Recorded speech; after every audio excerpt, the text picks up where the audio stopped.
آیت نمبر 7 کو حاشیے میں ملاحظہ فرمائیں۔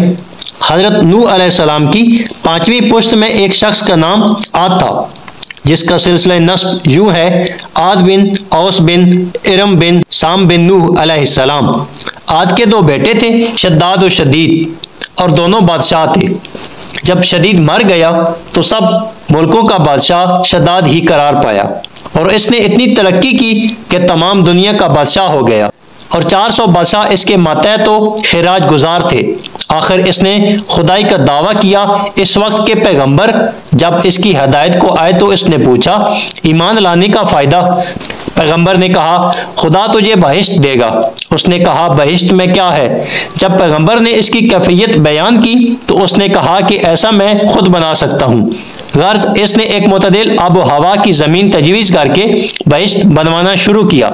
1,00,000 مزدور اس میں کام کرتے، اور تمام بادشاہان دنیا کے پاس جو کچھ جواہرات، سونا چاندی تھی، سب منگوائی، اور 100 برس میں باغ تیار ہوا، تو اس کا نام اپنے دادا کے نام پر ارم رکھا۔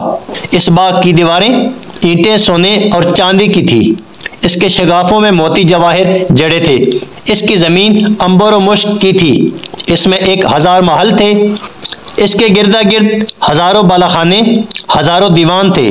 ہر مکان کے سامنے ایک درخت تھا جس کی ڈالیاں سونے کی، پتے زبرجد کے، خوشے موتیوں کے تھے۔